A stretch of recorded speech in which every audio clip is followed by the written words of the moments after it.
Get down, man! Get down!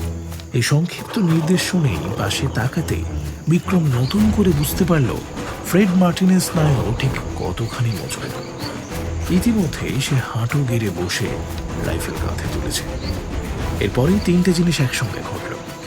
বিকাশ নিচু হলো Jaguar লাফ দেওয়ার জন্য, পাতলা আর ফ্রেডের বন্দুক গর্জন করে উঠল।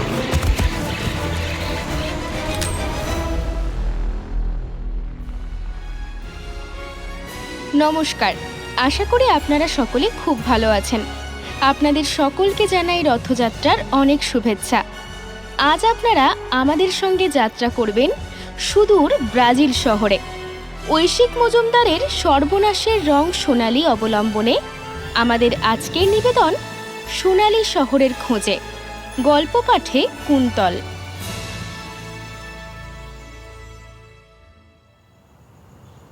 পাথরটা দেখে বিক্রমজিৎ সিনহার ভুরু কুঁচকে গেল। ধীরে ধীরে রীতিমতো সমীহের ভঙ্গিতে প্রফেসর অরুণ সেনের এগিয়ে দেওয়া বাক্স থেকে সেটা নিজের হাতে তুলে নেয় সে। তারপর সন্তর্পণে ঘুরে ফিরে দেখল। বড় অদ্ভুত তো। এই জিনিস আপনি পেলেন কোথায়? মধ্য 40-এর মেটালর্জিস্ট অরুণ সেন তীক্ষ্ণ দৃষ্টিতে তার প্রতিক্রিয়া লক্ষ্য করছিলেন। এবারে তিনি মৃদু হাসলেন। সে কথায় পরে আসছি, তার আগে বলুন, এই পাথর দেখে আপনার ঠিক কি মনে হচ্ছে? পাথর নয়, প্রায় স্বচ্ছ কোয়ার্জ বা স্ফটিক। ভেতরে অনেকগুলো সোনালি শিরা, তাছাড়াও গায়ে ইতস্তত সোনালি আর সাদা ছোপ। আমার অনুমান যদি ভুল না হয় তাহলে এটা সোনার আকরিক। এতে ডাস্ট আর নাগেট দুরকম সোনাই প্রচুর পরিমাণে আছে। তাছাড়া এই সাদা ছোপগুলো সম্ভবত সোনারই কোনো যৌগ। হ্যাঁ, গোল্ড ক্যালাভেরাইট। আর বাকিটুকুও একদম ঠিক ধরেছেন। এ পাথরে প্রচুর সোনা। সত্যি বলতে কি, পৃথিবীর কোনো পরিচিত আকরিকে এমন অবিশ্বাস্য ঘনত্বে ও পরিমাণে সোনা নেই। বাদল কফির সরঞ্জাম নিয়ে এসে সেন্টার টেবিলে রাখল। এই ফাঁকে আপনাদের জন্য বিক্রমজিৎ সিনহার পরিচয়টা একটু পেশ করে রাখা দরকার। তার বয়স এই মুহূর্তে 30, বাবা মায়ের একমাত্র সন্তান। তাঁদের দুজনেই যখন দুর্ঘটনায় মারা যান তখন বিক্রমজিতের বয়স মাত্র 21, সদ্য গ্র্যাজুয়েশন হয়েছে। তারপর থেকে উত্তর শহরতলির পৈতৃক বাড়িতে তার একমাত্র সঙ্গী বাদল। তার সমবয়সী ছেলেটাকে তার বাবাই নিজের দেশের বাড়ি থেকে এখানে নিয়ে এসেছিলেন। সেই ছেলেটিও অনাথ এবং পিছু টানহীন। বিক্রমজিতের পৈতৃক সম্পত্তির পরিমাণ যথেষ্ট। বাবা মায়ের অপমৃত্যুর পর তাঁদের লাইফ ইন্স্যুরেন্স বাবদ যা পাওয়া গিয়েছিল সেটাও নেহাত কম নয়। তার মতো পরিস্থিতিতে যে কোনো সাধারণ বাঙালি ছেলে পরিশ্রম শিখিয়ে তুলে রেখে নিশ্চিন্তে দিন কাটাতে পারত, হয়তো বিলাসিতা আর আমোদ প্রমোদে গা ভাসিয়ে দিতে পারত। কিন্তু বিক্রমজিৎ সিনহা মানুষটা একটু অন্য ধাতুতে গড়া। বিয়ে থা করে সংসারী হওয়া তার কোনোদিনই লক্ষ্য ছিল না। জীবনে রোমাঞ্চর সন্ধানে সে বেছে নিয়েছে এক অভিনব পথ, অভিযান। ঠিক, অভিযান। পৃথিবীর নানান দেশে তার মতো দুঃসাহসী যুবক বিরল নয়। ফেসবুক, হোয়াটসঅ্যাপে সে তাদের সঙ্গে নিয়মিত যোগাযোগ রাখে। বছরে অন্তত 2 থেকে 3 বার তাদের মধ্যে থেকে উপযুক্ত কাউকে সঙ্গী বেছে নিয়ে সে বেরিয়ে পড়ে কোনো এক দুর্গম জায়গার উদ্দেশ্যে। আফ্রিকার কালাহারি মরুভূমি থেকে চীনের তাকলামাকান, নরওয়ের বরফের রাজত্ব থেকে প্রশান্ত মহাসাগরীয় আগ্নেয় মেঘলা, পৃথিবীর বিভিন্ন প্রান্তে ইতিমধ্যেই তার পা পড়েছে। প্রয়োজন ছিল না, তাই সে চাকরির দাসত্বে বাঁধা পড়েনি। যতটা সময় বাড়িতে থাকে তার অধিকাংশই কাটে নেট আর বইপত্র ঘেঁটে নতুন নতুন জায়গা সম্পর্কে তথ্য জোগাড় করতে। তাছাড়াও পৃথিবীর সমস্ত বিচিত্র জিনিসেই তার আগ্রহ। কাজে বিভিন্ন বিষয়ের বিবরণ বা প্রবন্ধ যাই তার হাতে আসে সে গোগ্রাসে পড়ে ফেলে, অবাক হয়, উপভোগ করেও যথেষ্ট। বাকি সময়টুকুর জন্য রয়েছে জিম, কারণ শরীর চর্চা এটাও তার আরেকটা নেশা। সে বিশ্বাস করে বিপজ্জনক অভিযানের জন্য শারীরিক ক্ষমতা বিশেষভাবে দরকার। এই মুহূর্তে সমস্ত অভিযানের জন্য পরিচিত মহলে তার খ্যাতি ভালোভাবেই ছড়িয়ে পড়েছে। আজকে যে মেটালর্জিস্ট অরুণ সেন তার বাড়িতে দেখা করতে এসেছেন তার পেছনেও সেই খ্যাতি। পলাশ রায় বিক্রমজিতের ছোটবেলার বন্ধু। সিভিল ইঞ্জিনিয়ারিংয়ে মাস্টার্স করেছে, এখন যাদবপুর ইউনিভার্সিটির সিভিল ইঞ্জিনিয়ারিং ডিপার্টমেন্টের অ্যাসিস্ট্যান্ট প্রফেসর। দুদিন আগেই সে বন্ধুকে ফোন করেছিল। হ্যালো, বলছি তোর একটু সময় হবে বিক্রম? মানে একজন তোর সঙ্গে দেখা করতে চান। আমার সঙ্গে দেখা করতে চান? কে বলতো? আমাদের মেটালর্জি ডিপার্টমেন্টের প্রফেসর অরুণ সেন। ভদ্রলোক আমাদের থেকে অনেকটাই সিনিয়র। উনি নাকি এমন একটা পাথর পেয়েছেন যার ভেতরে দামি আকরিক রয়েছে, সেটার বিষয়ে তোর পরামর্শ চান। পাথর বা আকরিকের ব্যাপারে আমার পরামর্শ চান? নিজে মেটালার্জিস্ট হয়ে? না না, উপাদানের বিষয়ে পরামর্শ নয়। আমাকে যেটুকু বলেছেন তাতে মনে হয়েছে পাথরটা এদেশের নয়, বুঝলি। সম্ভবত সেই কারণেই তোর সঙ্গে যোগাযোগ করতে চাইছেন তিনি। হ্যাঁ, কিন্তু পাথরটা বিদেশের হলেই বা আমার কি করার আছে? দেখ বিক্রম, তুই জানিস বা না জানিস, অভিযাত্রী হিসাবে তোর খ্যাতি অনেক দূর ছড়িয়েছে, কিন্তু তাছাড়া তোর যে নানান বিষয়ে শখের চর্চা রয়েছে সেটাও মানুষের অজানা তো নয়। নিউজ পেপারেও বার কয়েক তোর ইন্টারভিউ বেরিয়েছে, সেগুলো কি ভুলে গেলি? তা বটে।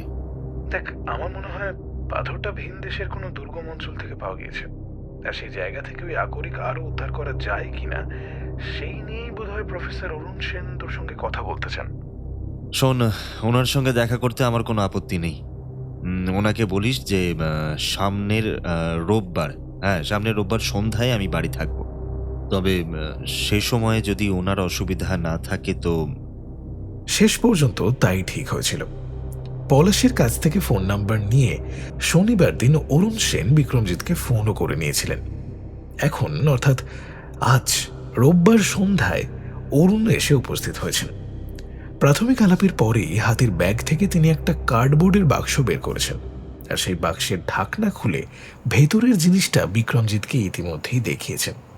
তারপরে যা যা হয়েছে তার বলার অবকাশ রাখে না।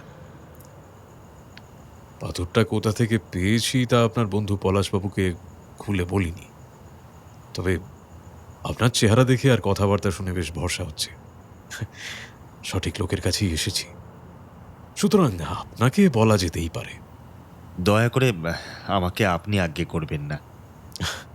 বেশ বেশ, শোনো তাহলে। আমার নিজের দাদা মুম্বাইয়ে থাকেন, তিনি সেখানকার এক এনজিওর বড় কর্তা। তাদের সংস্থার অনেক কাজকর্মের ভেতরে একটা হলো ভারতে কোনো কারণে আটকে পড়া দুস্থ বিদেশিদের সাহায্য করা। ব্রাজিলের এক প্রসপেক্টর বা ভাগ্যান্বেষী মানুষ মালবাহী জাহাজের নাবিক হয়ে দেশে এসেছিল। এখানে কোনো অসামাজিক কাজে জড়িয়ে পড়ায় তার কারাদণ্ড হয়। দাদা তার আইনি সহায়তার ব্যবস্থা করেন। জেল খেটে বেরোনোর পরে সে যখন গুরুতর অসুস্থ ও কবরদক্ষিণ, তখন দাদার উদ্যোগেই তার চিকিৎসার বন্দোবস্ত হয়। যদিও শেষ পর্যন্ত তাকে বাঁচানো যায়নি। মৃত্যুর আগে কৃতজ্ঞ সেই বিদেশি সোনার আকরিকে সমৃদ্ধ এই পাথরটা উপকারী বন্ধুর হাতে তুলে দেয়। জীবনের শেষ লগ্ন অবধি এই সম্বলটুকু সে বাঁচিয়ে রেখেছিল। আমি পেশায় মেটালার্জিস্ট, হয়তো এই জিনিসের মর্মোদ্ধার করতে পারবো সেই ভেবে দামি আকরিক যুক্ত এই পাথর দাদা পত্রপাঠ আমার কাছে পাঠিয়ে দেন। আর পাথরের উপাদান পরীক্ষা করে আমার একেবারে চক্ষু স্থির হয়। কেন তা তো আগেই বলেছি, পৃথিবীর চেনা জানা কোনো আকরিকে এত পরিমাণে সোনা নেই। দাদাকে প্রশ্ন করে জানতে পারি এই পাথর সম্বন্ধে সেই বিদেশি কি বলে গিয়েছিল। এর প্রাপ্তিস্থান নাকি ব্রাজিলে, তবে এমন এক দুর্গম জায়গায় যা সভ্য মানুষের প্রায় নাগালের বাইরে। আমাজন নদীর অববাহিকার গহন অরণ্যের কথা সকলেরই জানা। তার যে অংশটুকু ব্রাজিলের ভেতরে পড়ে, সেখানে এক বিশেষ জায়গায় সামান্য কয়েকজন আদিবাসী ইন্ডিয়ানের বাস। ব্রাজিল সরকারের খাতায় তারা ইয়ানোমামি ইন্ডিয়ান নামে পরিচিত। পুরো গোষ্ঠীর জনসংখ্যা হয়তো মেরে কেটে শখানেক হবে।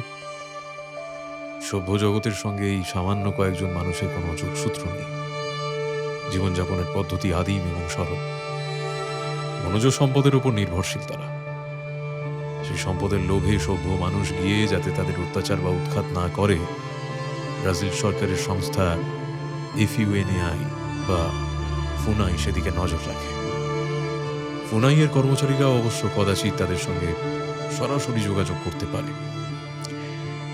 তো সেই বিদেশি লোকটি তার কয়েকজন সঙ্গীকে নিয়ে এক দুঃসাহসিক অভিযানে সেই ইয়ানোমামিদের অঞ্চলে গিয়ে পৌঁছয়। চিফ বা গোষ্ঠীপতির কাছেই সেই পাথর দেখতে পায়। কৌতূহলী হয়ে জানতে চায় এই জিনিস কোথা থেকে এলো। উত্তরে সেই ইন্ডিয়ান চিফ এক আজব কিস্সা শোনায়। বনের ভেতরে নাকি এমন একটা জায়গা আছে যেখানে গিয়ে দেবতাকে বলি উৎসর্গ করলেই এই পাথরটা পাওয়া যায়, যত চাই তত। কিন্তু সে বড় ভয়ঙ্কর জায়গা, তাই সহজে কেউ সেখানে যেতে চায় না। গোষ্ঠীর কোনো বিপদ এলে যদি খুব প্রয়োজন হয় তবেই। বলা বাহুল্য, সভ্য জগৎ থেকে যাওয়া এই সশস্ত্র অভিযাত্রীদের মনে বনের কোনো বিশেষ জায়গা নিয়ে ভয় বা কুসংস্কার ছিল না।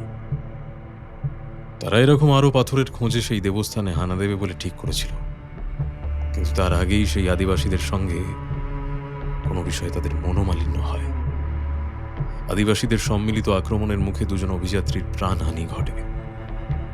বাকিরা অবশ্য পালিয়ে আসতে বাধ্য হয়। তবে চলে আসার আগে সেই বিদেশি কোনোভাবে গোষ্ঠীপতির কাছ থেকে এই পাথরটা চুরি করে আনে।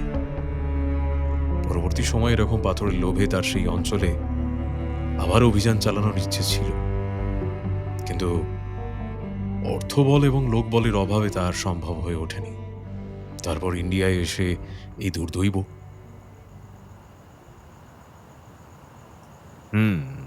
বুঝলাম। তা আপনি এখন ঠিক কি করতে চান? সেই ব্রাজিলিয়ান প্রসপেক্টরের একটা কথা মাথায় রেখো।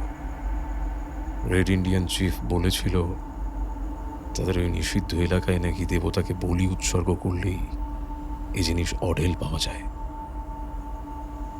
বলি উৎসর্গের ব্যাপারটা আদিবাসীদের অন্ধবিশ্বাস বলে ধরে নিলে বাকিটুকু যথেষ্ট আকর্ষণীয় নয় কি? ওই অঞ্চলে অভিযান চালিয়ে সত্যি যদি এই অদ্ভুত আকরিক প্রচুর পরিমাণে পাওয়া যায়, তাহলে সেই অভিযানে কি লাভ নেই? সেই অভিযানে তোমাকে সঙ্গী হিসেবে পাওয়ার জন্যই আমি তোমার কাছে এসেছি। দাঁড়ান।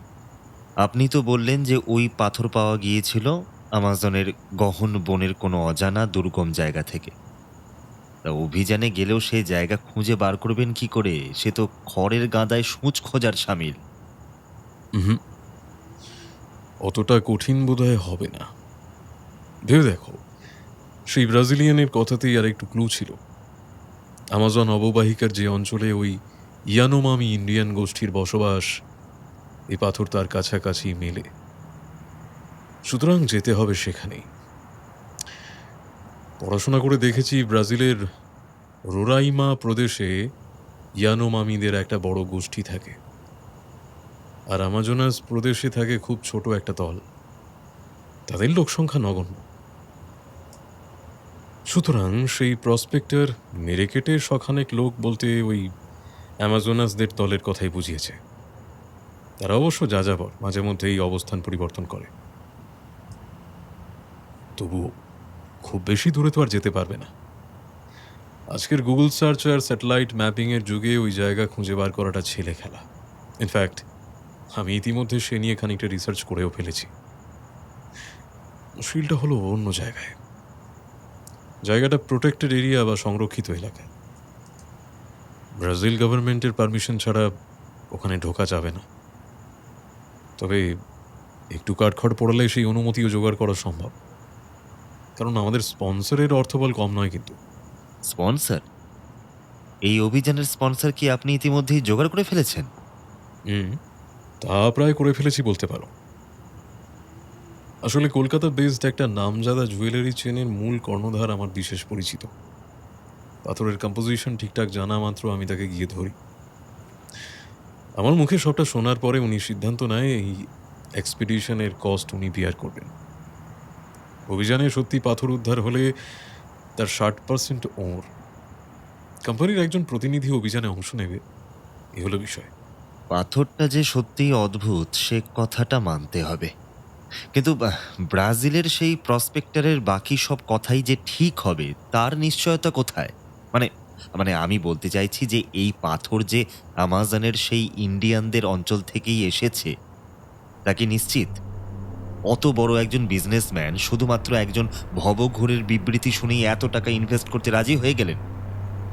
নাকি নাকি আপনার হাতে অন্য কোনো প্রমাণ আছে? আপনি বলছেন না। দেখো, সে কথা প্রথম দেখাতেই বলতে চাইনি, তবে এখন বুঝতে পারছি তোমার মতো বুদ্ধিমান ছেলের কাছে সেটা বেশিক্ষণ গোপন রাখা অসম্ভব। হ্যাঁ, আমার হাতে আর একটা প্রমাণ আছে। পরোক্ষ প্রমাণ হলেও তাকে স্রেফ উড়িয়ে দেওয়া যায় না। কি প্রমাণ? এলডোরাডো, সোনার শহর এলডোরাডো। এলডোরাডো? সে তো আজগুবি গপ্প। আমি যতদূর জানি ১৬শ শতাব্দীতে এই গল্পের শুরু। অনেকেই বলেন যে দক্ষিণ আমেরিকার ওই জঙ্গলের কোনো ধনী আদিবাসী গোষ্ঠীর রাজা নাকি অভিষেকের সময় সারা শরীরে সোনার গুঁড়ো মেখে পবিত্র হ্রদে স্নান করতেন। তাকেই বলা হতো এলডোরাডো বা সোনালী সত্তা। বাহ, আর কতটা জানো? সেই গল্প শুনে এবং ওই আদিবাসী গোষ্ঠীর সোনার গয়না দেখে স্প্যানিশ সেনাপতি পিজারো, ফ্রান্সিসকো ডি ওরেলানা, ইংরেজি অভিযাত্রী স্যার ওয়াল্টার রালের মতো মানুষরা আকৃষ্ট হন। তারা একটা জিনিস ভুল বুঝেছিলেন। ভেবেছিলেন যে এলডোরাডো মানে কোনো সোনালী মানুষ নয়, বরং সোনালী শহর। আমাজন অরণ্য চষে ফেলে তন্ন তন্ন করে খুঁজেও অবশ্য তারা সে শহরের হদিশ পাননি। শেষে ওই ১৯বিংশ শতাব্দীতে আলেকজান্ডার ফন হুমবোল্ডের গবেষণায় প্রমাণিত হয় যে এলডোরাডো একটা অলীক কাহিনী ছাড়া আর কিছুই নয়। পুরোটাই ঠিকঠাক বলেছ। বাপরে, তোমার পড়াশোনা তো সাংঘাতিক দেখছি। ওই আর কি, সময় পেলে একটু আধটু পড়ি। কিন্তু আপনি এখন সেই এলডোরাডোর প্রসঙ্গ তুলছেন কেন? কারণ এই পাথর হাতে পেয়ে এবং ইতিহাসের আরও কিছু তথ্য বিচার করে একটা বিষয় আমি এখন পরিষ্কার বুঝতে পারছি। এলডোরাডো সত্যিই ছিল। এলডোরাডো সত্যিই ছিল? কি করে বুঝলেন? সে কথা এখন নয়, পরে সব খুলে বলবো, যদি তুমি আমার সঙ্গে এই অভিযানে যাও। দল তৈরির দায়িত্ব তোমার, সঙ্গী হিসাবে যাকে পছন্দ নিতে পারো। এবার বলো, যাবে কিনা? দাঁড়ান না, আমাকে একটু ভাবার সময় দিন। ২-১ দিনের মধ্যেই আপনাকে জানিয়ে দেব। বেশ বেশ, তাই হোক। অরুণ সেন বিদায় নিলেন।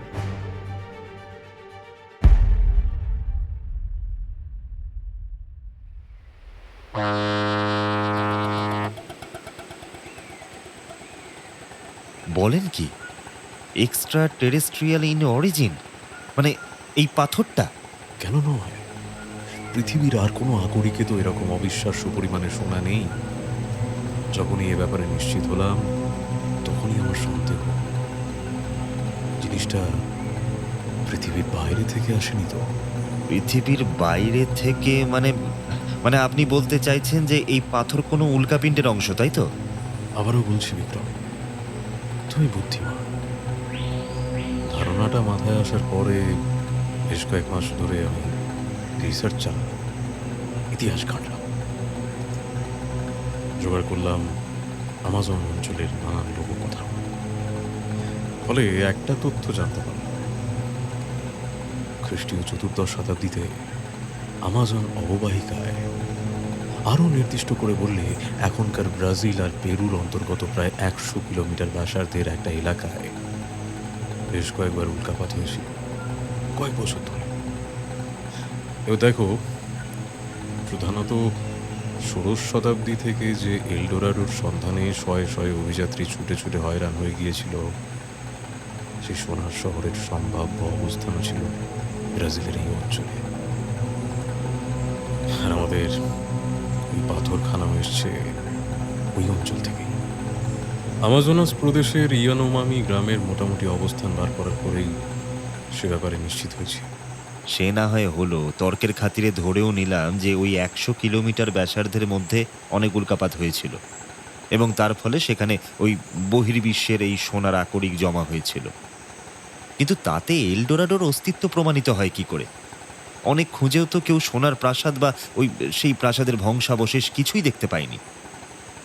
দেখতে পাইনি কারণ সোনার প্রাসাদ আদৌ ছিল না। ছিল না? হুম। আসলে এলডোরাডো নিয়ে অনেকটা হাইপোথিসিস আছে, যদিও এক্ষুনি সেটা প্রমাণ করতে বললে মুশকিলে পড়ব। কিরকম হাইপোথিসিস?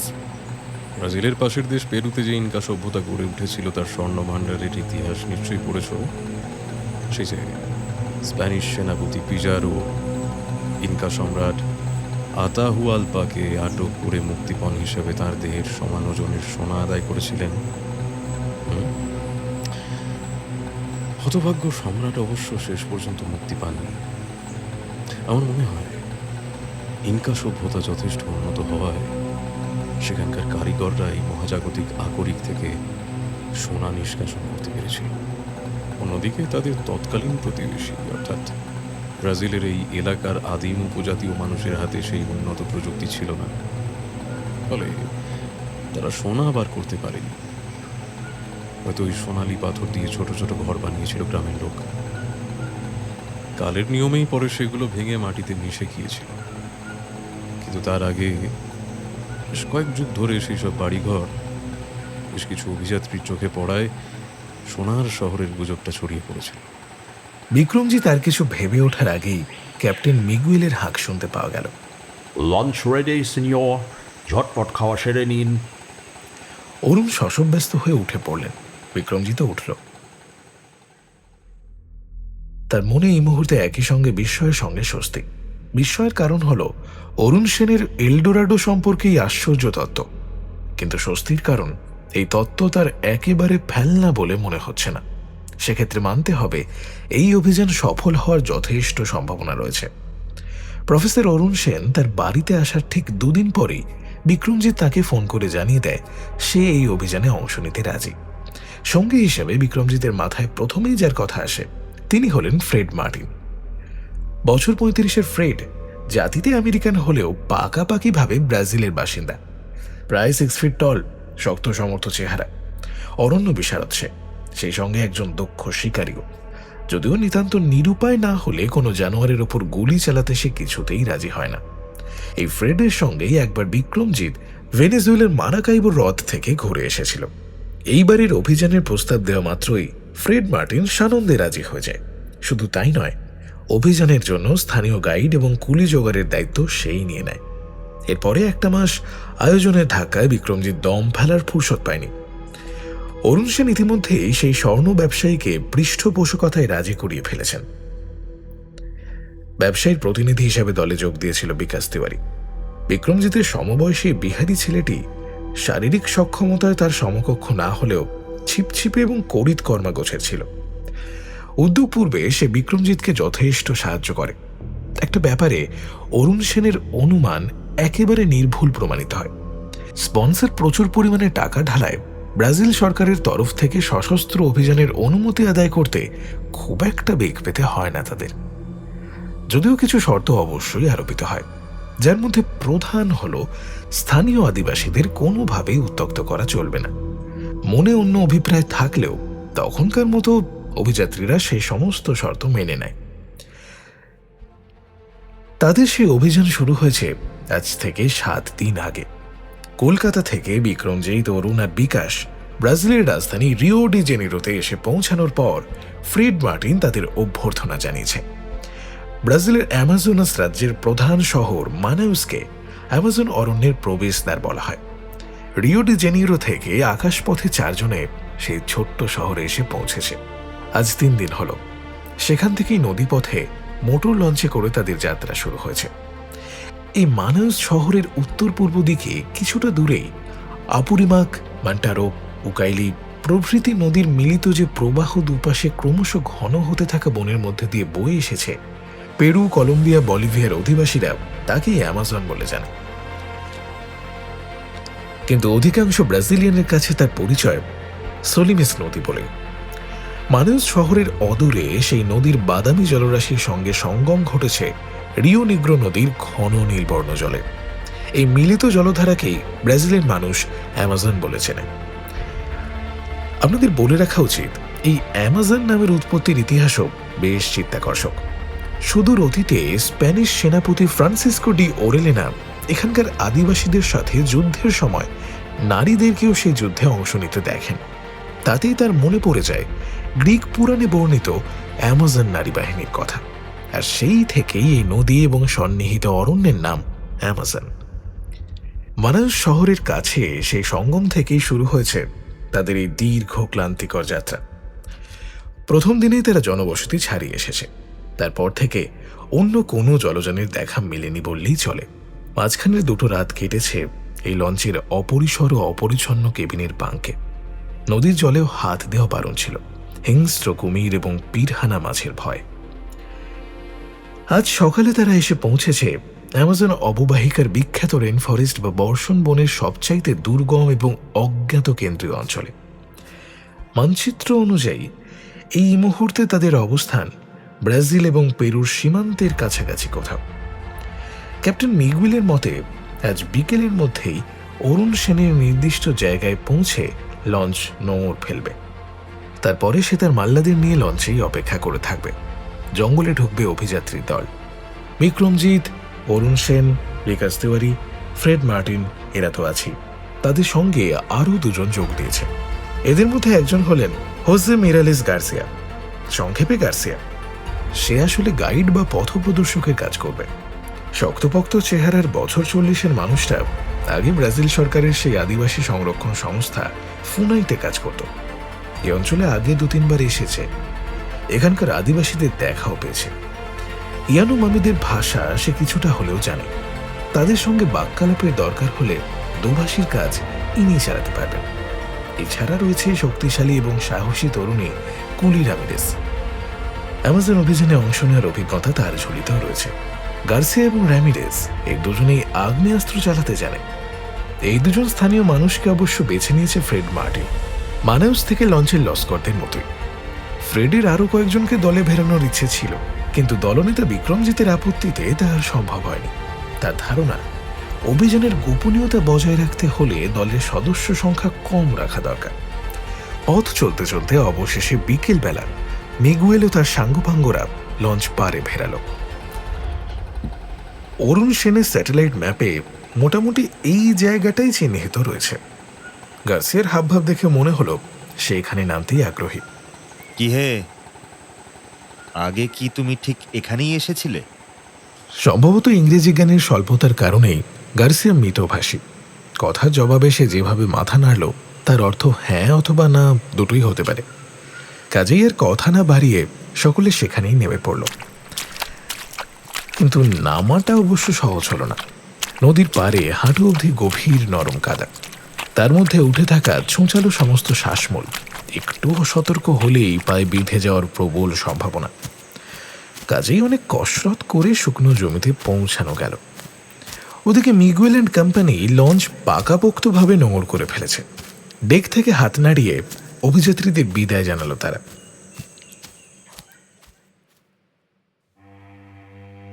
নদীর প্রায় পাড় থেকেই বনের শুরু। মাটি থেকে অনেক উচ্চতায় মাথা তুলে দাঁড়িয়ে রয়েছে রাবার, ক্যাপক প্রভৃতি আদিম মহাদ্রুম। তবে কপাল ভালো, মাটির ওপর চলাফেরায় ততখানি বাধা নেই, কারণ এ সমস্ত প্রকাণ্ড গাছের পত্ররাজি মাটি থেকে প্রায় 30-40 ফিট ওপরে এক অবিচ্ছিন্ন চাঁদোয়া কিংবা ক্যানোপি তৈরি করেছে, যা বর্ষণ বনের জন্য এক বিশেষ বৈশিষ্ট্য। ফলে সূর্যের আলো মাটিতে পৌঁছায় কম। মাটির ওপরের ছোট গাছ বা ঝোপঝাড় বিশেষ কলকে পায় না।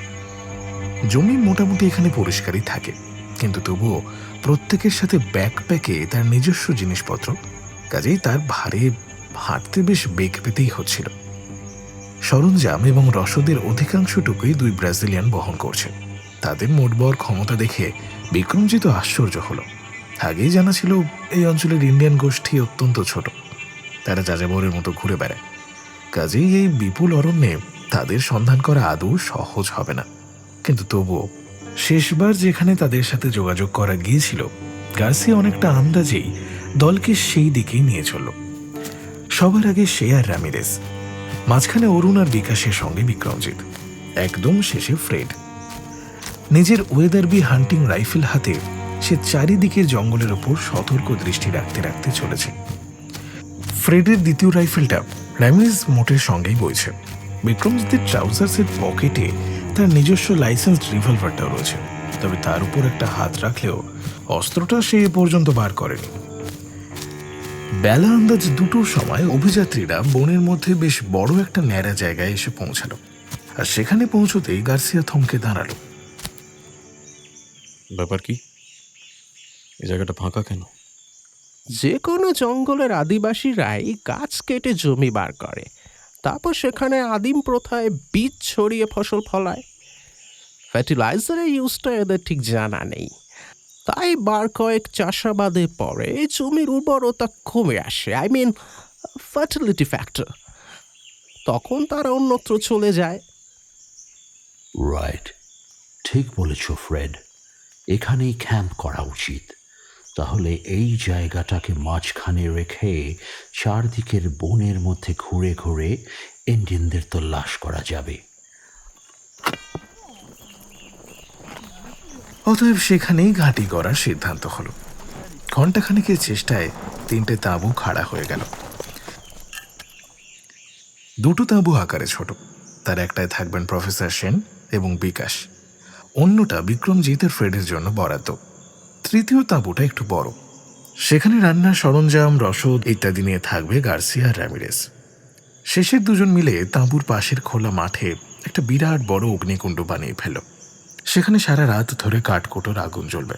তাছাড়া প্রত্যেক তাঁবুর দোরের সামনে জ্বলবে একটা করে পেট্রোম্যাক্সের বাতি।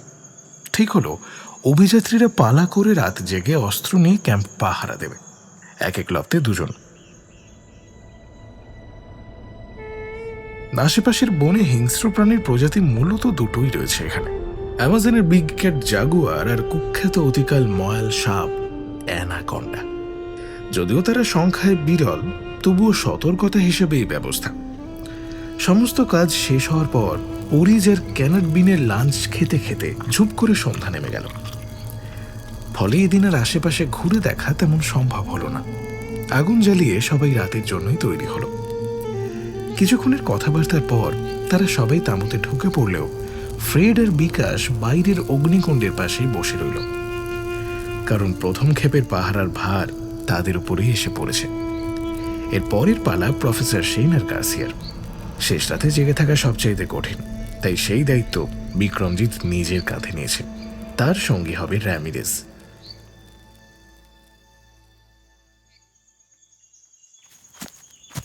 জঙ্গলের মধ্যে আজ অভিযাত্রীদের তৃতীয় দিন। বর্ষণ বনের পাতার ঘন আচ্ছাদনের দারুণ রোদ সরাসরি তাদের গায়ে এসে পড়ছে না, তবে আলো দেখে আন্দাজ করা যায় সূর্য এই মুহূর্তে মোটামুটি মাঝ আকাশে। সে ঔজ্জ্বল্য অবশ্য কাউকে বিশেষ চাঙ্গা করতে পারছে না, কারণ অভিযানের সাফল্য এখনো অধরা। এখনো পর্যন্ত দেখা মেলেনি ইয়ানোমামি গোষ্ঠীর। দলনেতা বিক্রমজিতের মনে উৎকণ্ঠার পাশাপাশি ক্রমশ হতাশা জমছে, যদিও দলের স্বার্থে সেই হতাশা সে প্রকাশ করতে পারছে না। অভিযানের শুরুতে সে বুঝতে পারেনি উপজাতীয় মানুষদের খুঁজে বের করাটা এতখানি কঠিন হতে পারে। এদিকে দলের রসদ অফুরন্ত নয়। তার হিসেব অনুযায়ী এই অভিযান আর চালানো যাবে বড়জোর 2-3 দিন, তারপরেই সবাই মিলে লঞ্চে ফিরতেই হবে।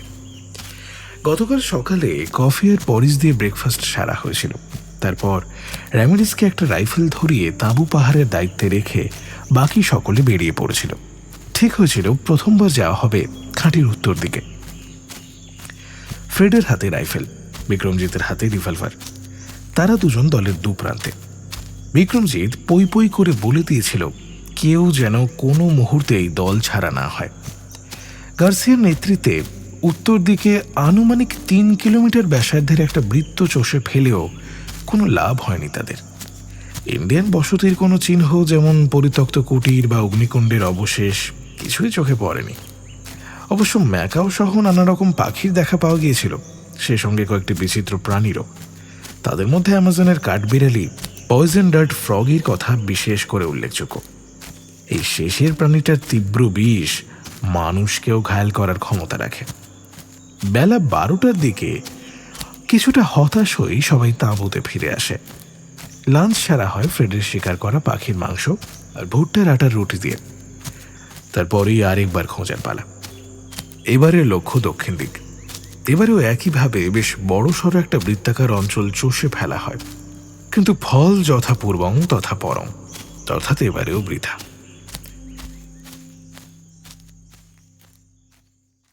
কিছুক্ষণের মধ্যে অন্ধকার নেমে আসায় অভিযাত্রীরা তাঁবুতে ফিরে আসতে বাধ্য হয়। ডিনার সেরে নিয়ে আবারও সেই রাত পাহারার পালা। প্রথম রাতের মতোই এই রাতটাও বিনা বিপদে অবশ্যই কেটে যায়। পরের দিন আজকে বিক্রমজিতের নির্দেশে বেরোনো হয়েছিল একেবারে ভোরবেলায়। 4-5 ঘন্টা ধরে তাঁবুর পূব দিকের বনে সন্ধান চালানো হয়েছে, কিন্তু তাতে লাভের খাতায় উঠে এসেছে কেবলই ব্যর্থতার খতিয়ান। অগত্যা লাঞ্চের পর এখন ঢোকা হয়েছে তাঁবুর পশ্চিম দিকে জঙ্গলে, কিন্তু এখানেও একই বিষয়, আশাপ্রদ কিছুই দেখা যায়নি। কিন্তু সঙ্গীদের চাঙ্গা করার উদ্দেশ্যেই মরিয়া হয়ে বিক্রমজিৎ বলল, হাল ছাড়লে চলবে না, কিন্তু 3টে দিক দেখা হয়ে গেছে, সুতরাং এদিকেই ইয়ান ও মামিদের সঙ্গে মোলাকাত হওয়ার সমূহ সম্ভাবনা। আর তা যদি নাও হয়, কুছ পরোয়া নেই, ঝটপট নতুন কোনো প্ল্যান বানিয়ে ফেলতে হবে। আর এই কথার কিছুক্ষণের মধ্যেই সাফল্য ধরা দিল, যদিও অনেকটা অপ্রত্যাশিতভাবেই। অনেকখানি ঘোরাঘুরির পর অপেক্ষাকৃত ফাঁকা একটা জায়গায় জিরিয়ে নেওয়ার জন্য কিছুক্ষণ থামা হয়েছিল। একটা ক্যাপক গাছে হেলান দিয়ে দাঁড়িয়ে হাতের রুমালে কপালের ঘাম মুছতে মুছতে বিক্রমজিৎ প্রশ্নটা করেছিল, আচ্ছা গার্সিয়া, ফুনাইয়ের দলের সঙ্গে এসে তুমি এখানকার ইন্ডিয়ানদের শেষ কবে দেখেছিলে? 1 year back, 1 বছর আগেই। তাই 1 বছরে তারা কত দূর গিয়ে থাকতে পারে বলে তোমার ধারণা? উত্তর দেওয়ার জন্য গার্সিয়া সবে মুখ খুলতে যাচ্ছে, এমন সময় এক ভয়ের তো চিৎকার তাকে থামিয়ে দেয়। গলাটা বিকাশ তিওয়ারির। চমকে উঠে ফিরে তাকাতেই যে দৃশ্য চোখে পড়ে তাতে সকলের গায়ে রক্ত হিম হয়ে যায়। বিকাশ কোন ফাঁকে দল ছাড়া হয়ে একদিকে চলে গিয়েছিল, এখন সে ঊর্ধ্বশ্বাসে এদিকেই ছুটে আসছে। বন থেকে বেরিয়ে তার পিছু নিয়েছে বৃহদাকার একটা বেড়ালের মতো জন্তু। গায়ের হলুদ রঙের উপর কালো রোজের থেকেই তার পরিচয় স্পষ্ট পাওয়া যাচ্ছে, জাগুয়ার, অ্যামাজন অরণ্যের ত্রাস। কপালে মৃত্যুযোগ থাকলে বিকাশ এই জানোয়ারের বিদ্যুৎ গতির সঙ্গে এঁটে উঠতে পারত না, কিন্তু এই ফাঁকা জায়গায় বেরিয়ে সে একসঙ্গে এতগুলো দুপেয়ে প্রাণী দেখে সেই জাগুয়ারও একটু থমকে গিয়েছে। এখন সে এগোচ্ছে মুড়ি মেরে মেরে। অরুণ সেন হতবুদ্ধির মতো দাঁড়িয়ে রয়েছে। বিক্রমজিতের হাতে মুহূর্তের মধ্যে তার রিভলভার উঠে এল, কিন্তু সে ফায়ার করার আগেই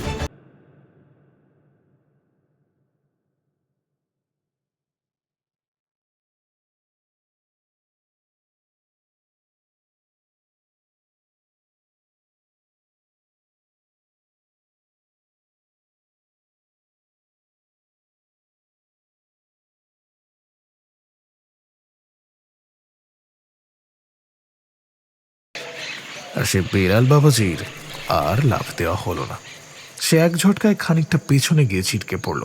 কিছুক্ষণের ঝটপটানি, তারপরেই আস্তে আস্তে দেহটা স্থির হয়ে এলো। নিচু হতে গিয়ে বিকাশ হুমড়ি খেয়ে পড়েছিল। সে কোনো মতে উঠে বসল, বলল, ওটা ওটা কি মরেছে? আই থিঙ্ক সো, ওইটা একটু পরখ করে দেখি।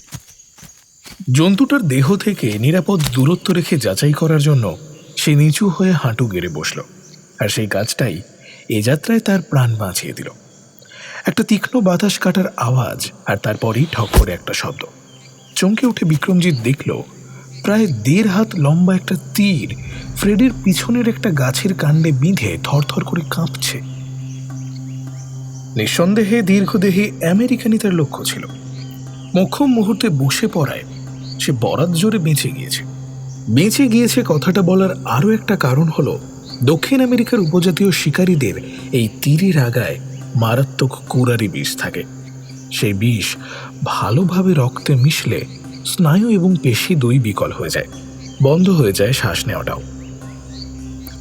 বিক্রমজিৎ খুঁজতে যাচ্ছিল কে তীর ছুঁড়ল, তবে তার আর প্রয়োজন পড়ল না। ভোজবাজির মতো জঙ্গল ভেদ করে 10-12 জনের একটা ইন্ডিয়ান শিকারী দলের আবির্ভাব ঘটল। সকলেই স্বল্পবাস, রোগা হলেও শক্তপোক্ত চেহারা, মাথার চুলে পালক গোঁজা, মুখে নানান আঁকি বুকি। সবচাইতে সামনের তরুণ সম্ভবত তাদের পান্ডা। অন্তত 6 জনের হাতে উদ্যত ধনুক, সুতরাং আগ্নেয়াস্ত্র নিয়েও এদের বিরুদ্ধে লড়তে যাওয়া স্রেফ মূর্খামি। আর তাছাড়া এদের সঙ্গে বন্ধুত্ব পাতাতে না পারলে সোনার আকরিকের সে গোপন ভাণ্ডার খুঁজে পাওয়াটাও কার্যত অসম্ভব। কাজেই এক মুহূর্ত ভেবে বিক্রমজিৎ একটা দুঃসাহসিক সিদ্ধান্ত নিল। সে হাতের অস্ত্র মাটিতে ফেলে দিল, তারপরেই এক পা এগিয়ে 2 হাত মাথার উপর তুলে দাঁড়ালো, নিঃসন্দেহে অহিংসার ইঙ্গিত। 6 ধনুর্ধর তাই একটু ইতস্তত করে দলপতির দিকে তাকালো, কিন্তু সেও দ্বিধান্বিত। কাজেই কোনো নির্দেশ এলো না। উপস্থিত বুদ্ধি গার্সিয়ারও কম নয়। সে ইতিমধ্যেই অধিনায়কের পাশে এসে দাঁড়িয়েছে। এই সুযোগে সে হাত পা নেড়ে দুর্বোধ্য ভাষায় কথা বলতে শুরু করলো। জঙ্গলিরা মন দিয়ে শুনছে, বোঝার চেষ্টা করছে। প্রায় মিনিট 3 পরে মনে হলো বরফ গলতে শুরু করেছে, কারণ নেতার ইঙ্গিতে দলের প্রত্যেকে তীরধনুক নামিয়ে নিল। Great job. ওদের জন্য আনা উপহারগুলো তাহলে এবারে। বিক্রমজিৎ আর ফ্রেড দুজনেই জানত সভ্য জগতের টুকিটাকি মনোহারী জিনিস এই অরণ্যচারী মানুষরা পেলে অবাকও হয়, তেমনি খুশিও হয় তারা। তাই জন্য একটা থলিতে করে ইয়ানু মামিদের জন্য আয়না, নকশা করা প্লাস্টিকের চিরুনি, ঝুটো পাথরের গয়না ইত্যাদি সমস্ত জিনিস বয়ে বেড়ানো হচ্ছিল। এবারে বিক্রমজিৎ থলিটা তুলে ধরতেই গার্সিয়া জিনিসগুলো আদিবাসীদের দেখালো। মুখ দেখে মনে হলো তারা বেশ কৌতূহলী। নেতৃস্থানীয় তরুণ সাহসী এগিয়ে এসে গাইডের হাত থেকে কয়েকটা জিনিস নিয়ে উল্টে পাল্টে দেখল কিছুক্ষণ, তারপর আরও কিছু কথা বলল। সেই কথোপকথনের পরেই দলের সদস্যদের দিকে ফিরে গার্সিয়া জানালো, ওরা আমাদের বন্ধু হিসেবে মেনে নিয়েছে। ওদের গ্রামে যাওয়ার জন্য আমাদের ইনভাইট করছে। খেললাম পথে। এবার এদের কাছ থেকে এই পাথরের খোঁজ পাওয়া যাবে। গোষ্ঠীর কেউ না কেউ নির্ঘাত জানবে।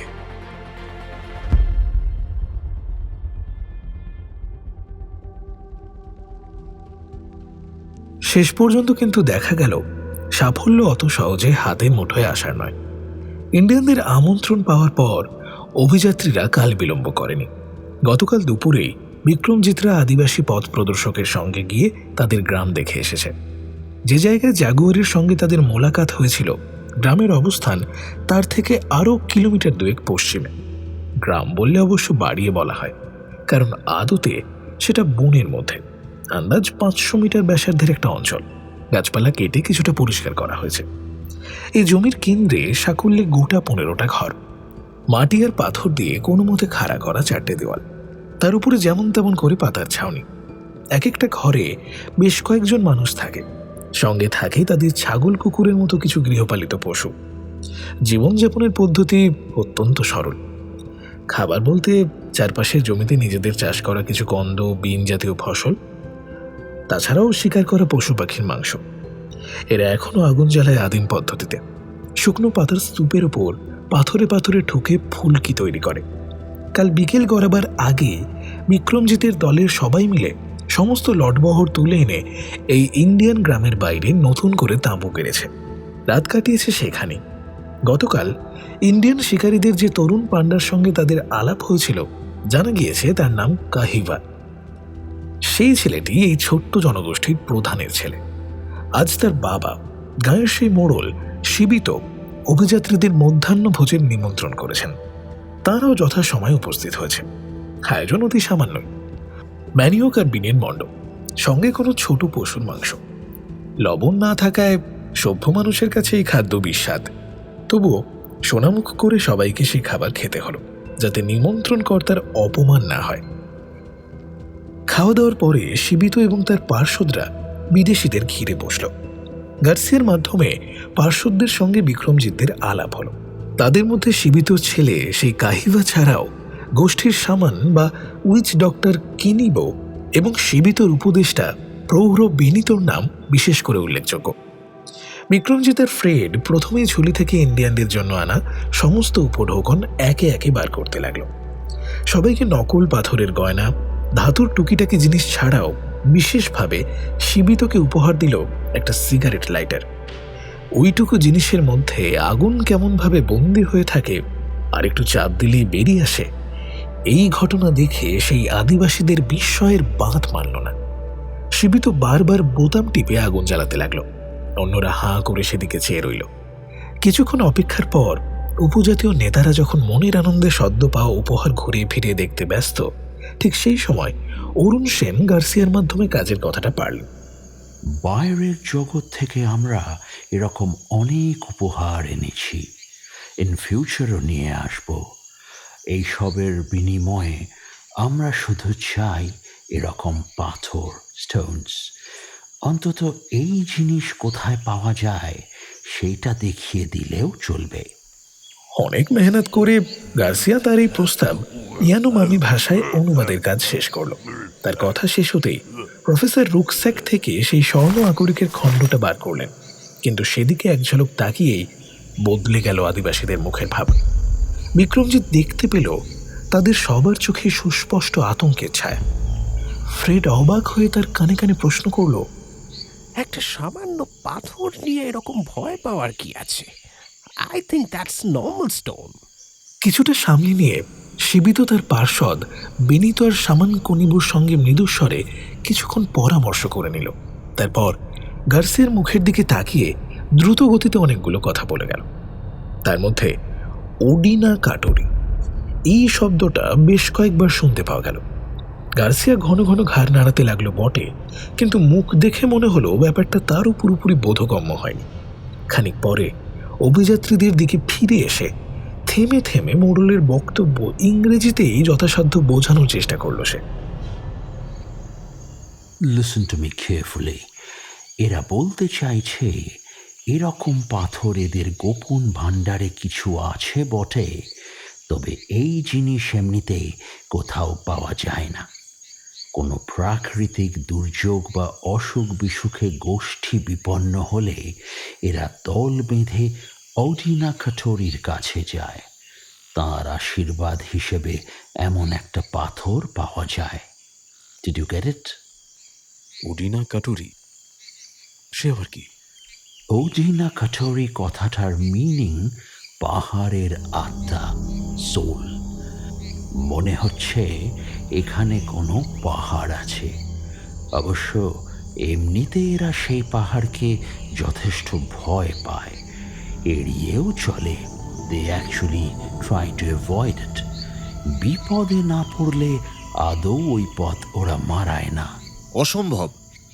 আমাজন অববাহিকার এই অঞ্চলে পাহাড় আসবে কোত্থেকে? গার্সিয়া গ্রামবাসীদের দিকে ফিরে প্রশ্নটা তাদের ভাষায় অনুবাদ করল। এবারে সামান কিনিবো এগিয়ে এসে আকাশের দিকে দেখিয়ে বিস্তর কিছু অঙ্গভঙ্গি সহযোগে কিছু একটা জানানোর চেষ্টা করল। গার্সিয়া আবারও নিজেদের সঙ্গীদের দিকে ফিরে বলল, টাইন মানে নিউ মুন। ওঝার বক্তব্য নতুন চাঁদই একদিন পাহাড় হয়ে নেমে এসেছিল। নতুন চাঁদ পাহাড় হয়ে নেমে এসেছিল? এটা এটা স্যারের সেই উল্কাপাতের বিবরণ নয় তো? তাই তো, হয়তো বিরাট এক উল্কাপিণ্ড, তাকেই এরা পাহাড় বলছে।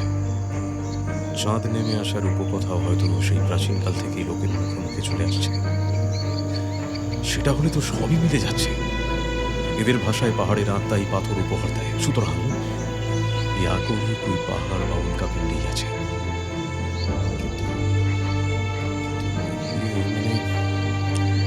পাহাড়ের আত্মা এই আশীর্বাদ দেয় কিভাবে? জিজ্ঞেস করে দেখি। তার এই প্রশ্নের উত্তরে সামানের অঙ্গভঙ্গি এবং দ্রুতগতির ভাষণ এবারে প্রায় নৃত্যনাট্যের পর্যায়ে পৌঁছালো। গার্সিয়া কর্তৃক তার অক্ষম অনুবাদও এক দুর্বোধ্য হেঁয়ালি হয়ে উঠল বাকিদের কাছে।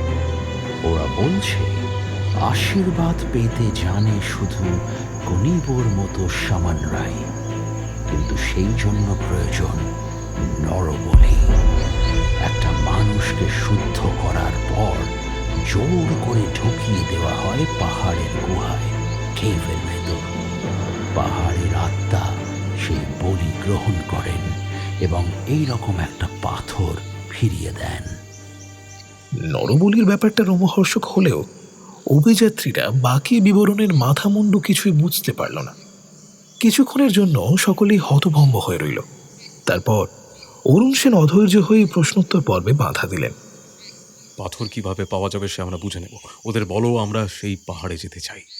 এক্ষুনি রওনা দেওয়া যাবে কি? আর এবারই বাধার সম্মুখীন হতে হলো। অরুণের প্রস্তাবে উপজাতীয়দের চোখে মুখে আবারও সেই ভয়ের ছাপ পড়ল। তারপরেই মোড়ল শিবিত দৃঢ়ভাবে মাথা নাড়ালো, কেটে কেটে কয়েকটা কথা বলল।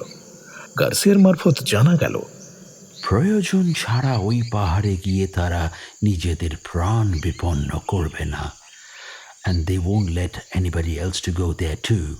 বিদেশিদেরও যেতে দেবে না। সব বাবা, তাহলে উপায়? আরে এরা পথ না দেখালে তো সেই পাহাড়ের সন্ধান পাওয়া আমাদের পক্ষে প্রায় অসম্ভব। তাহলে কি তীরে এসে তরি ডুববে? দাঁড়ান, ঘাবড়াবেন না, আমি দেখছি কতদূর কি করা যায়। পরবর্তী আধ ঘন্টা গার্সিয়ার আড়ষ্ট তর্জমাকে সম্বল করেই সে মোড়ল আর তার সাথীদের সঙ্গে বাগযুদ্ধ চালিয়ে গেল। তাদের সেই পাহাড়ে নিয়ে গেলে ইন্ডিয়ানদের ক্ষতি কোথায়? পাথর তো আর তাঁদের খুঁজতে হবে না। বিপদের ঝুঁকি থাক বা না থাক, সে কাজটা অভিযাত্রীরাই বুঝে নেবে।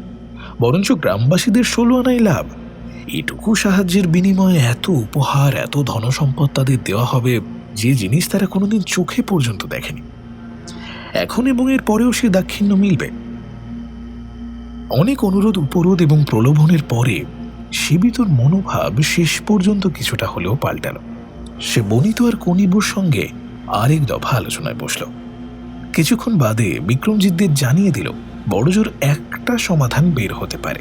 তার ছেলে কাহিভের নেতৃত্বে গ্রামের কয়েকজন তরুণ অভিযাত্রীদের নিয়ে গিয়ে দূর থেকে পাহাড়টা দেখিয়ে দিয়ে আসতে পারে, কিন্তু তার বেশি তারা কিছুতেই এগোবে না। আর সেটুকুও আজকে আর সম্ভব নয়, কারণ ইতিমধ্যেই বেলা গড়িয়ে এসেছে। অভিযাত্রীরা তৈরি থাকলে কাহিভার দল আগামীকাল সকালবেলা তাদের নিয়ে রওনা হবে। অগত্যা বিক্রমজিৎদের তাতেই রাজি হতে হলো।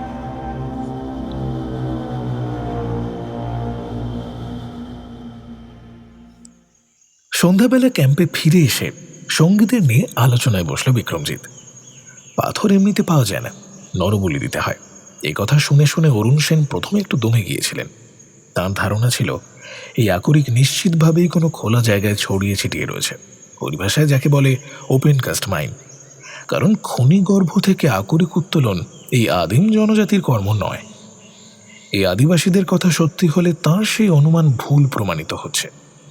কিছুক্ষণ পরেই অবশ্য তিনি নিজেকে সামলে নিলেন, জোর গলায় ঘোষণা করলেন, কালকের অভিযানের জন্য তৈরি হও সবাই। বলি ফলিতে বিশ্বাস করে কোনো লাভ নেই, বোঝাই যাচ্ছে ওসব ওই ওঝার বুজুর্গি। আমার ধারণা সেই পাহাড়ের আশেপাশে এই পাথরের সন্ধানটা মিলবে। হয়তো কিছুটা খুঁজতে হবে, এই যা।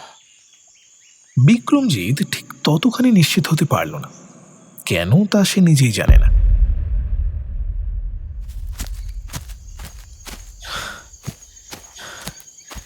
আর কত দূর যেতে হবে কে জানে। এদের তো থামার কোনো লক্ষণই দেখছি না। সকালে ব্রেকফাস্ট সেরে অভিযাত্রীরা বেরিয়ে পড়েছে, যথারীতি র্যামিরেসকে তাঁবু পাহারার দায়িত্বে রেখে। তাদের পথ দেখিয়ে নিয়ে চলেছে কাহিভা এবং তার সঙ্গী 2 যুবক। তথাকথিত পবিত্র পাহাড়ে যেতে আদিবাসীদের ভয় দেখে বিক্রমজিৎ সকলকেই সাবধান করে দিয়েছে। দৈব রোষ বা অলৌকিক আতঙ্কে তার যদিও বিশ্বাস নেই, তবে জায়গাটায় অন্য কোনো ধরনের বিপদ হতে পারে। সতর্কতা হিসেবে আজ সমস্ত আগ্নেয়াস্ত্র নিয়ে যাওয়া হচ্ছে। রাইফেলের একটা ফ্রেডের হাতে, অন্যটা নিয়েছে গার্সিয়া। বিক্রমজিৎ নিজে রিভলভারই বেশি স্বাচ্ছন্দ্য।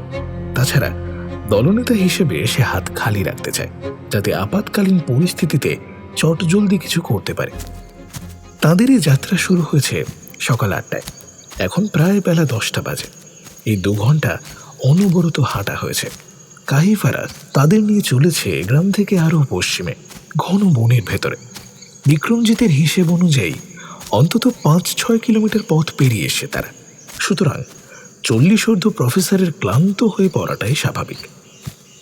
অসুবিধা হলে আপনার রুকস্যাকটা কিছুক্ষণের জন্য আমাকে দিতে পারেন।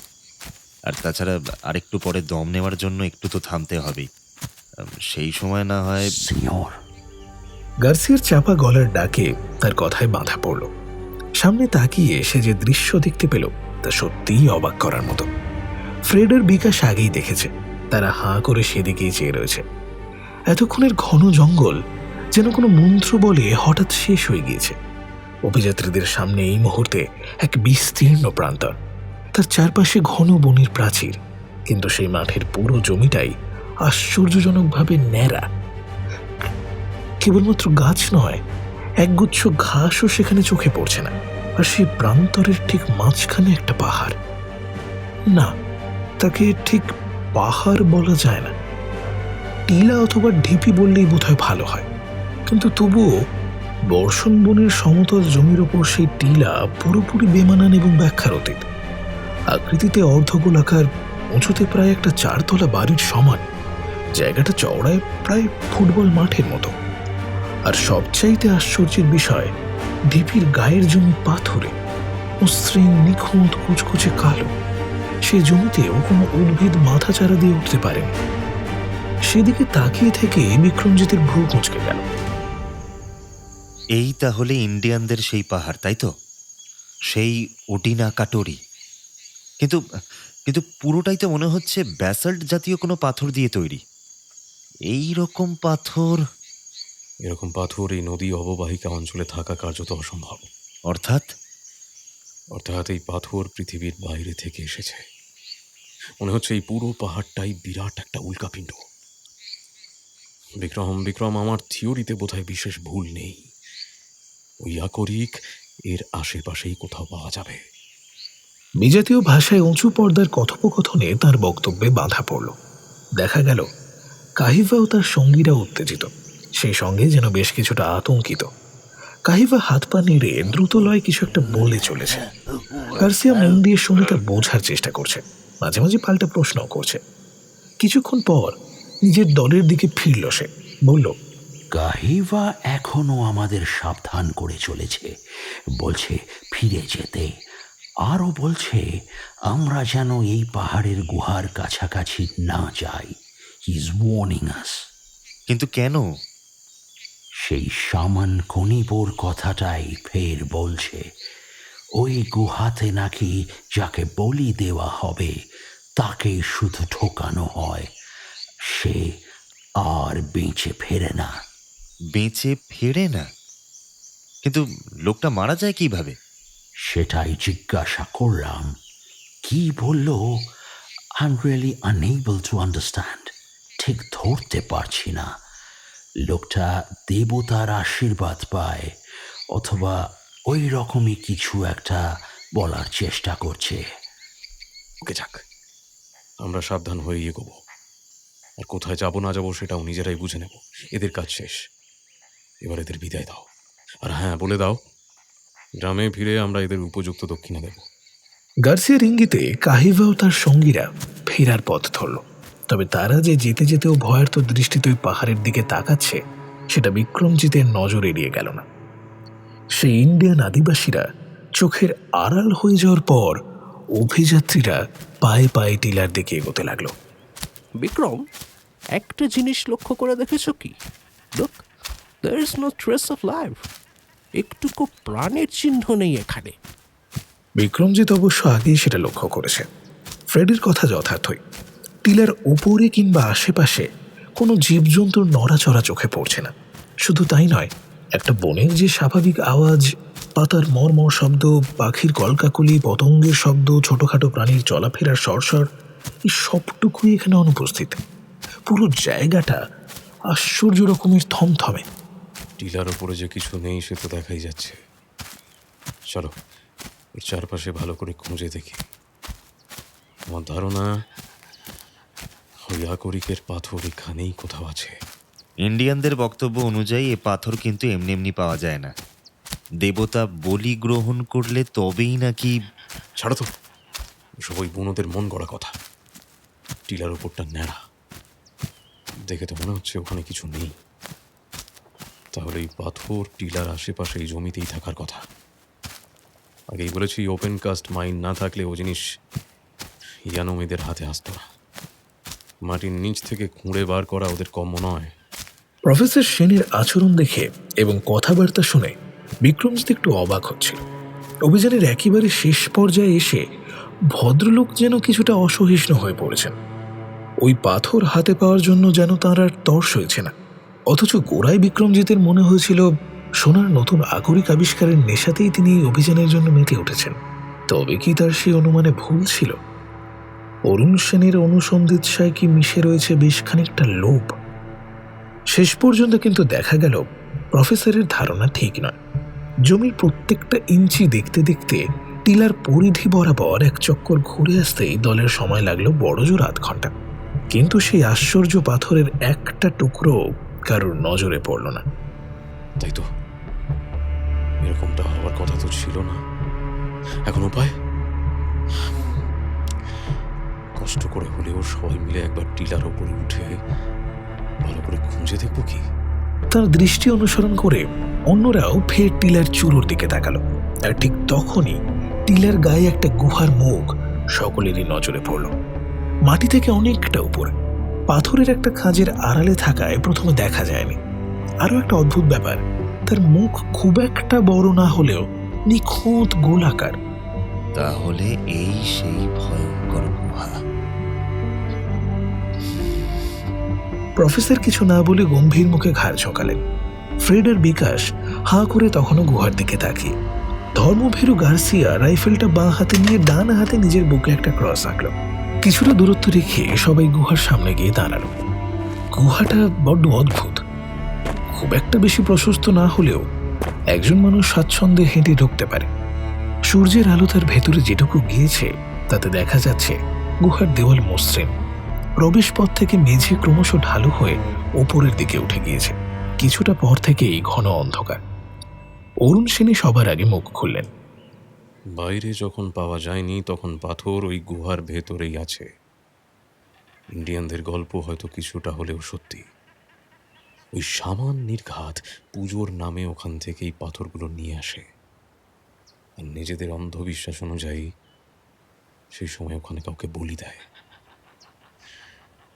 এবার তাহলে ওই গুহাতে ঢুকলেই মনে রাখবেন ইন্ডিয়ানরা কি বলেছে, একমাত্র দেবতার কাছে উৎসর্গ করা মানুষকেই ওই গুহায় ঢোকানো হয় এবং সে বেঁচে ফেরে না। হতে পারে ওখানে কোনো বিপদ লুকিয়ে আছে, হয়তো কোনো হিংস্র জন্তু অথবা। কিন্তু হাতে অস্ত্র থাকতে বিপদকে আমরা ভয় পাবো কেন? সবাই মিলে একসঙ্গে বন্দুক নিয়ে গুহায় ঢুকলে কোন যেন আর কি করবে? এই দুজনের মতিগতি বিক্রমজিৎ এই মুহূর্তে ঠিক ধরতে পারছিল না, কিন্তু সে এটুকু বুঝতে পারল দলনেতা হিসেবে এই মুহূর্তে তার শক্ত হাতের আশ ধরা দরকার, না হলে একটা বিশৃঙ্খলা সৃষ্টি হতে পারে। সে দুদিকে ঘাড় নাড়ালো। না, সবাই নয়। প্রথমে আমি আর ফ্রেড গুহায় ঢুকবো। কারণ আমরা বহুবার বহু বিপদের মুখোমুখি হয়েছি, একসঙ্গে সেসবের মোকাবিলাও করে এসেছি। সবকিছু ঠিকঠাক থাকলে আমরা ওখান থেকেই ডাক দেব, তবেই বাকিরা আসবে, তার আগে নয়। মুখভঙ্গি দেখে মনে হলো কথাটা বিকাশ কিংবা প্রফেসর সেনের আদৌ মনোপুত হয়নি। তবে আপাতত তারা নেতার আদেশ মেনে নিল। বাকি তিনজনকে নিচের জমিতে অপেক্ষা করতে বলে বিক্রমজিৎ ফ্রেডকে নিয়ে টিলার ঢালু জমি বেয়ে গুহার সামনে উঠে এলো। দুজনেই নিজের নিজের রুকস্যাক নিচের জমিতে নামিয়ে রেখে এসেছে। ফ্রেডের হাতেই মুহূর্তে রাইফেল, বিক্রমজিতের ডান হাতে রিভলভার, বাঁ হাতে জ্বলন্ত টর্চ। গুহার ভেতর উঁকি দিয়ে বিশেষ কিছু বোঝা গেল না, সেটা কত বড় অথবা কত দূর গিয়েছে। মুখের কিছুটা পর থেকেই তার ভেতরে নিশ্ছিদ্র অন্ধকার, অর্থাৎ না ঢুকলে যাচাই করার কোনো উপায় নেই। Let's go man, let's go.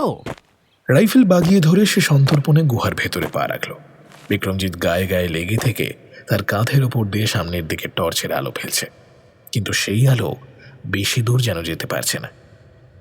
কিছুটা যাওয়ার পরেই গুহার নিবিড় অন্ধকারের কাছে হার মানতে বাধ্য হচ্ছে।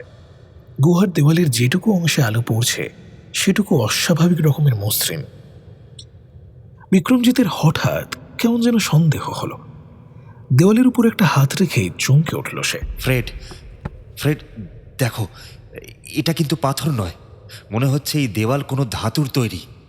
ইয়েস ইনডিড, উল্কার ভেতরে ধাতু থাকতেই পারে, কিন্তু তাই বলে এরকম ধাতুর দেওয়াল, দিস ইজ আনবিলিভেবল।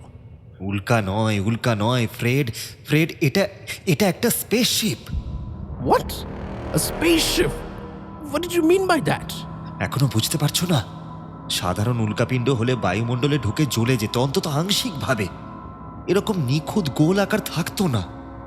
আরো অকাট্য প্রমাণ এই গুহার ধাতুর দেওয়াল। ধাতুর জিনিস তৈরির বিদ্যা এখানকার আদিম উপজাতির মানুষ কোনোদিনই রপ্ত করতে পারেনি। সুতরাং নিশ্চিতভাবে এ হলো পৃথিবীর বাইরের কোনো উন্নত সভ্যতার নিদর্শন। যাকে আমরা গুহা ভেবেছি সেটা সম্ভবত এই মহাকাশ যানের প্রবেশ পথ। দেন এখন আমাদের কি করণীয়? এই গুহায় জানোয়ার সম্ভবত নেই, তবে অন্য কোনো রকম বিপদ লুকিয়ে থাকতে পারে। শোনো শোনো, আমরা এগোবো, কিন্তু খুব সন্তর্পণে। অস্বাভাবিক কিছু টের পেলেই পিছিয়ে আসতে হবে। ইন্দ্রিয় সজাগ থাকার কারণে এই কথার মাত্র কয়েক সেকেন্ড পরেই দুই বন্ধু চারপাশের আবহাওয়ার হঠাৎ পরিবর্তনটা ধরতে পারল এবং তৎক্ষণাৎ দুজনেই একসঙ্গে পিছিয়ে এলো। হঠাৎ করে চারপাশের হাওয়াটা কেমন যেন ঘন হয়ে উঠল না? ইয়েস, আর সেই সঙ্গে টেম্পারেচারও যেন বেরোয় গেল বেশ খানিকটা। দুজনে অতি সাবধানে আরো একবার পা বাড়িয়ে দেখল। সঙ্গে সঙ্গেই আবারও সেই বিচিত্র অনুভূতি। ফের দ্রুত পিছিয়ে এলো দুজনেই। দেখো, আমার একটা সন্দেহ হচ্ছে। মনে হচ্ছে এই গুহাটা আসলে এই মহাকাশযানের প্রবেশ পথ, আর হয়তো এখানে কোনো রকম প্রতিরক্ষা ব্যবস্থাও আছে। প্রতিরক্ষা ব্যবস্থা? হ্যাঁ, হয়তো বাইরের শত্রুকে রুখে দেওয়ার জন্য ভিনগ্রহীদের কোনো অস্ত্র।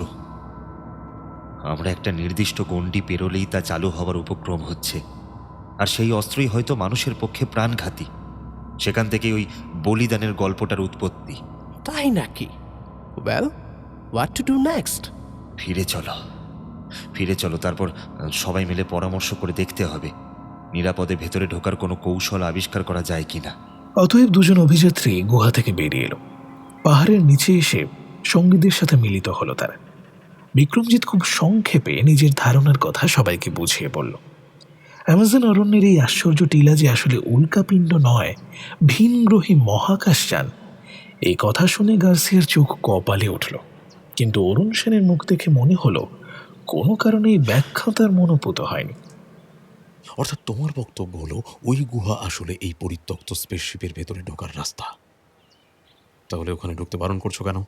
কারণ স্পেসশিপের সুরক্ষার জন্য ভিনগ্রহীরা সম্ভবত ওখানে কোনো অস্ত্র বসিয়ে রেখেছে। অস্ত্র? কিভাবে বুঝলে? ওই পথের একটা জায়গায় পা দিতেই আমাদের চারপাশের হাওয়াটা যেন জমাট বেঁধে গরম হয়ে উঠল। তৎক্ষণাৎ আমরা পিছিয়ে এসেছি, আর এগোলে হয়তো আমাদের প্রাণটাও যেত, ওই ইন্ডিয়ানদের বলি দেওয়া মানুষগুলোর মতো। ওই পথে যাওয়াটা একেবারেই নিরাপদ নয়। বিশ্বাস করি না, তোমরা মিথ্যে কথা বলছো। তারাই আলোচনা করছিল টিলার নিচে ন্যাড়া জমিতে দাঁড়িয়ে। ফ্রেড আর গার্সিয়া স্বাভাবিক কারণেই তাদের হাতের ভারী অস্ত্র মাটিতে নামিয়ে রেখেছিল। বিক্রমজিতের রিভলভারটাও এখন তার পকেটে।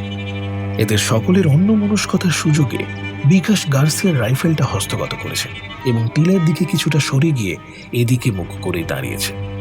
এই মুহূর্তে তার হাতের উদ্যত অস্ত্রের লক্ষ্য বাকি চারজন। বিস্ময়ের আরও বাকি ছিল। তরুণ সেনও দল ছেড়ে তার পাশে গিয়ে দাঁড়ালেন। এইবার প্রথমবার যখন আমাদের ঢুকতে না দিয়ে শুধু নিজেরা ভেতরে ঢুকেছে তখনই সন্দেহ হয়েছিল, তখনই বিকাশের সঙ্গে কথা বলেছিলাম। এখন তোমাদের কথা শুনে বুঝতে পারছি তোমরা অবশ্যই গুহার ভেতরে ওই পাথরের সন্ধানটা পেয়েছো। পেতেই হবে, বাইরে যখন নেই পেতেই হবে। পুরো ভান্ডারটাই দুজনে মিলে আত্মসাৎ করতে চাও, তাই আমাদের ওখানে ঢুকতে মানা করছো, তাই তো?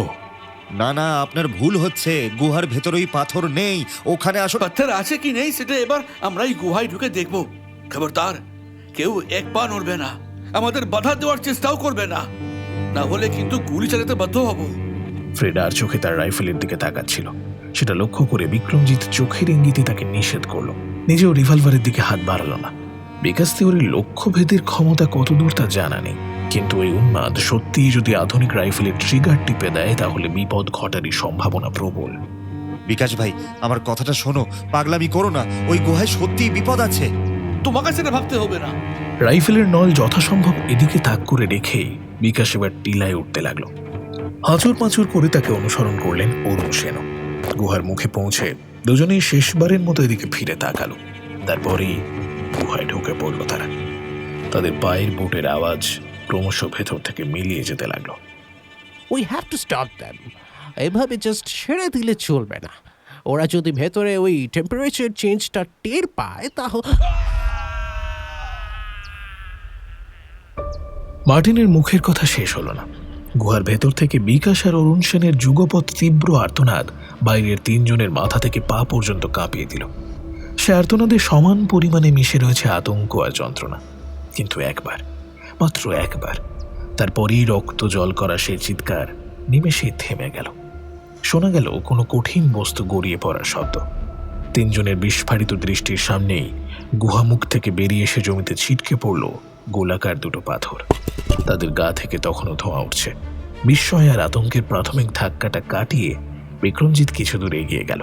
তারপর অতি সন্তর্পণে নিচু হয়ে দেখল, না, কোনো সন্দেহ নেই, এগুলোই সেই স্বর্ণ আকরিকময় আশ্চর্য স্ফটিক। ফ্রেড তার পাশে এসে একটা পাথর তুলে নিয়ে পরীক্ষা করতে যাচ্ছিল, কিন্তু বিক্রমজিৎ তাকে নিষেধ করলো। দাঁড়াও দাঁড়াও, এখনই ধরতে যেও না, অসম্ভব গরম, সম্ভবত কোনো আণবিক বিক্রিয়ার ফল। কিন্তু কিন্তু সিনিয়র সেন আর সিনিয়র তিওয়ারি যে ভিতরেই রয়ে গেলেন, ওদের আর কোনো সাড়া শব্দও তো পাচ্ছি না। আমাদের কি সাহায্য করতে যাওয়া উচিত নয়? What do you think? লাভ নেই গার্সিয়া, দুজনের কেউই আর বেঁচে নেই। বেঁচে নেই? He is no more? কি বলছেন সিনিয়র? ঠিকই বলছি, এই দুটো পাথরই ওদের দেহের অবশেষ।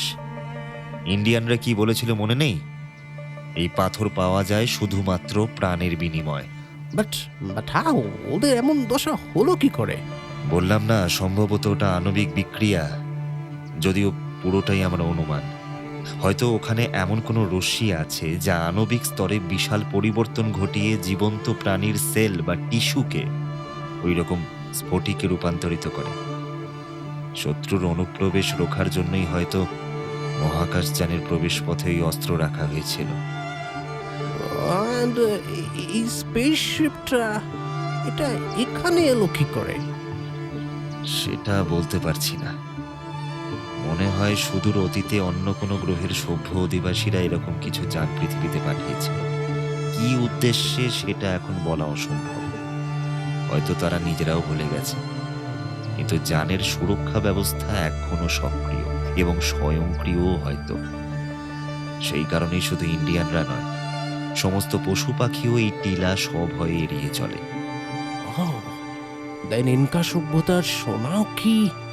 বোধহয় এরকম কোনো মহাকাশযান থেকেই পাওয়া।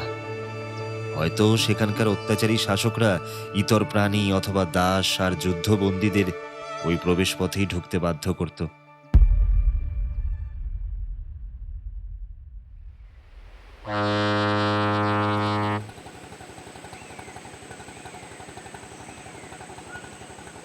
অ্যামাজনের শান্ত জলরাশির ওপর দিয়ে মোটর লঞ্চ মানুষ শহরের দিকে ফিরে চলেছে। ক্যাপ্টেন মিগুয়েল বা তার সহকারীদের আসল কথাটা এখনো পর্যন্ত জানানো হয়নি। তারা কেবল জানে ঘন জঙ্গলের মধ্যে দুর্ঘটনার কবলে পড়ে দলের 2 সদস্যের মৃত্যু হয়েছে।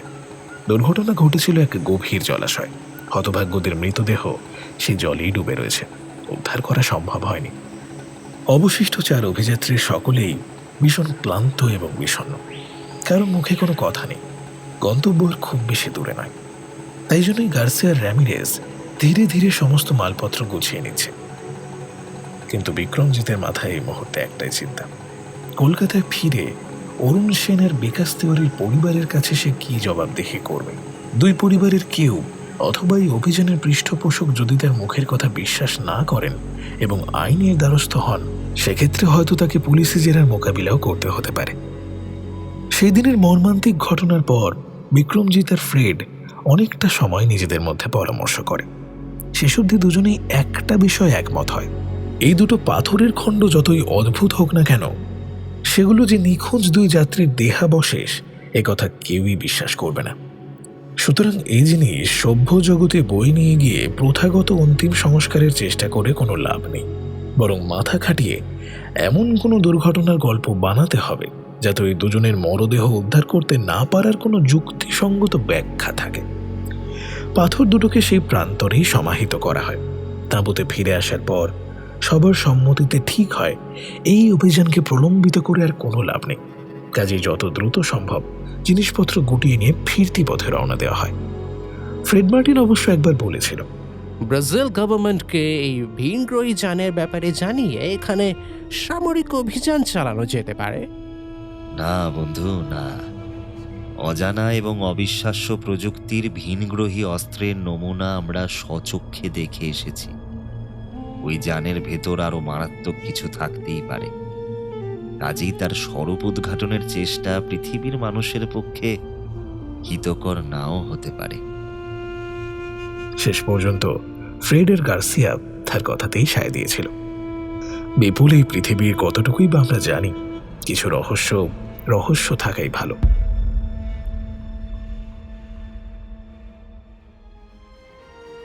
শুনলেন ঐশিক মজুমদারের কলমে সোনালী শহরের খোঁজে। কমেন্টে কিন্তু একদম জানাতে ভুলবেন না কেমন লাগলো। গল্প পাঠে কুন্তল, স্ক্রিপ্ট দিশানি, অভিনয় কৌশিক, অরিজিৎ, ইন্দ্রনীল, নীল, সৌরভ সাহা, আবহ টিম অ্যানোনিমাস, প্রচ্ছদ ও ভিডিও দীপক, সূত্রধর আমি বর্ণালী, সমগ্র পরিচালনায় কুন্তল, প্রযোজনা বিভা ক্যাফে। আগামী সপ্তাহে আসছে গ্রাম বাংলার ভূতভুতুম সিরিজের এই মাসের কাহিনী। তাই এখনও যদি সাবস্ক্রাইব না করে থাকেন, করে ফেলুন তাড়াতাড়ি। আর শুনতে থাকুন বিভা ক্যাফে, গল্প শোনার সঠিক ঠিকানা।